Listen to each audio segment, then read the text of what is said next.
Good morning, guys. I realize it's been a while since you've heard from me. I just want to take you on a walk here.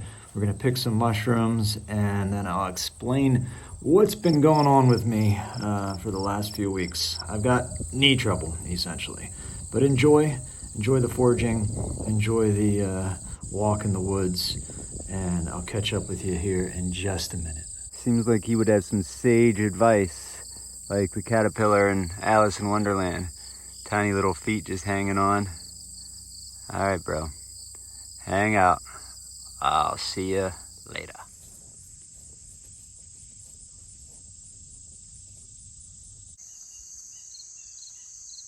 These Japanese honeysuckle blooms are just gorgeous, catching this light right here. Frame it, call it art. It's like a sunburst inside and the corona on the outside.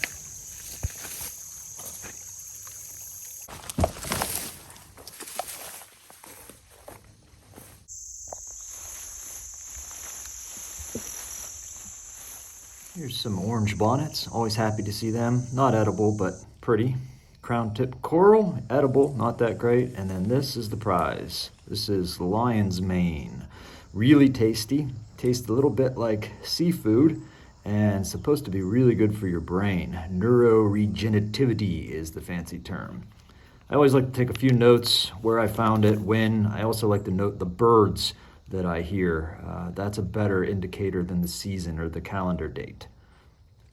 Here's a few more. These aren't edible, but it's always good to just take a look and see what else is growing and appreciate the ones that you can't eat as well. No need to bore you with the names, but they are cool to look at. Here are some chanterelles. These are edible, my favorites, as you know if you follow me at all. Indicate when you find them as well, because they're only up for about 2 weeks. This I found a few weeks ago now. Damn, almost a month ago. A little quick yoga, and then we'll get back on the trail. Looks like we got polypore heaven here. Those are some gem-studded puffballs, which are edible. I don't enjoy them thoroughly. And then we got some resinous polypore.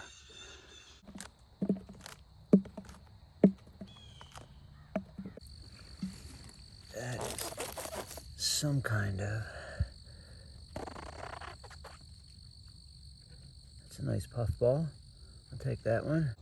Check out this flush. I am just off the road here. Huge flush of turkey tail, chicken of the woods. Some nice specimens right in here I'm gonna take. This is the biggest one I found this year. Here's another nice flush of chicken in the woods. Some of it looks a little bit weathered, but I'm gonna take some for my rice today. Look at that. Beautiful chicken of the woods.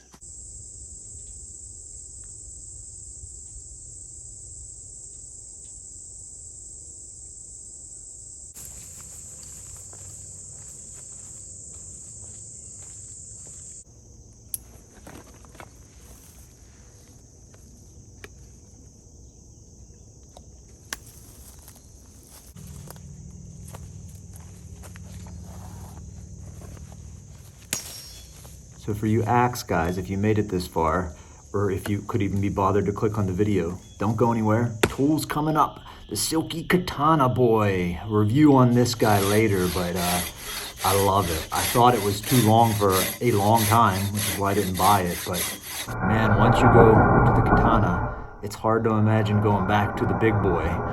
But once you go to the electric chainsaw, it's hard to go back to horsepower, isn't it? So, run, run, run.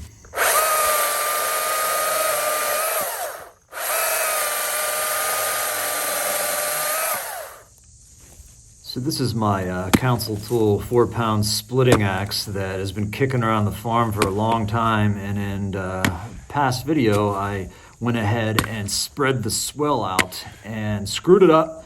So I had to dial the handle back together, but as you can see, it's holding up just fine. I'm wailing on it here. No breakage. That's it. I'm calling that good. Look at her go, boys. Look at her go. There you go. You can use a dried pine cone in a pinch.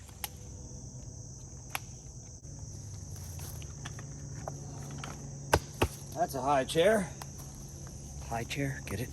People call it chicken of the woods because it really does have a meaty flavor, but I often thought it looks like crab meat sometimes. Doesn't have a fishy flavor though. The lion's mane does though. Tastes a lot like lobster or crab meat. This is it frying up here. Delicious. With some noodles and some vegetables from the garden. Can't go wrong.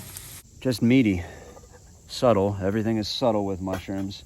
And there isn't always an earthy flavor, so don't get too excited. It's not going to be the greatest thing you had in the world, but if you just picked up an onion and ate it, I don't think you would think it was good either. Just got to cook with it. Know how to cook with it.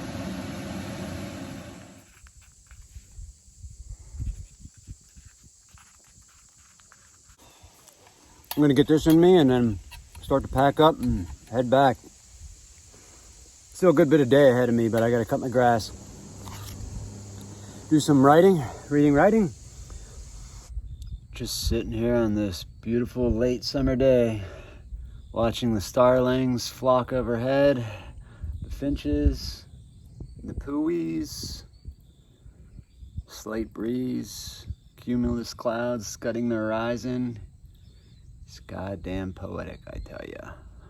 Poetry in motion.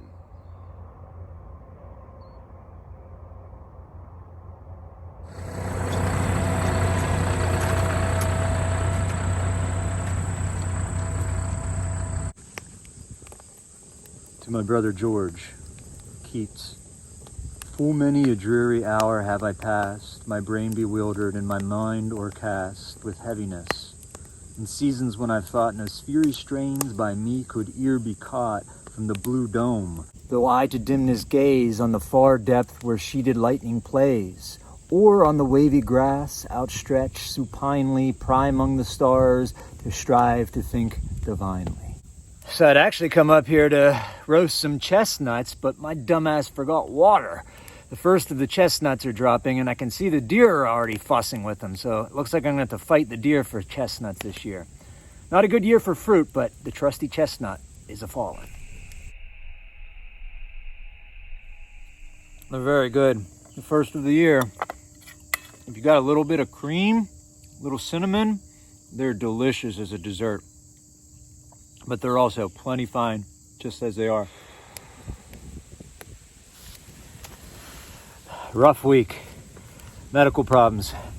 Strap snapped in the old knee, so we'll see what that means, but it's not good. Apparently, we're held together by straps, and as you get older, they keep busting. I got arm trouble, I got knee trouble. I'm getting old. What's going on, man? Oh well, c'est la vie. C'est la vie. Kind of sucks that just as soon as you sort of figure life out, get comfortable in your own skin, start to feel like you're making some real progress, both, maturing as a man and starting to get a grasp on what this all is, kind of age out. I think I was talking to my brother about this the other day, but our myopia as a human species has a lot to do, is directly connected with us living short lives. And I actually think longevity technology or, longevity science, getting humans to live healthy lives into their early hundreds is going to be a great benefit to us as a species, because it's going to give us a little longer foresight into the future. The problem is we don't live long enough to have experience in lived memory. I mean, right now, I was telling my brother, we're really at the very end of having anybody that can remember World War II in living memory. Those guys and girls are dying out, and of course it's part of history, but it's not part of our lived history anymore, and it somehow falls out of the zeitgeist. And in falling out of the zeitgeist, we forget and we make the same mistakes again. And I don't know, just venting. I do look forward to some of these longevity science. Maybe stem cells will actually stand up to all the hype, printing organs and future tech, whatever the scientist comes up with, the big heads. I hope that in our lives we get to be beneficiaries of some of that at the tail end of our lives anyway. But I really suspect it's the upcoming generations that are going to benefit from this.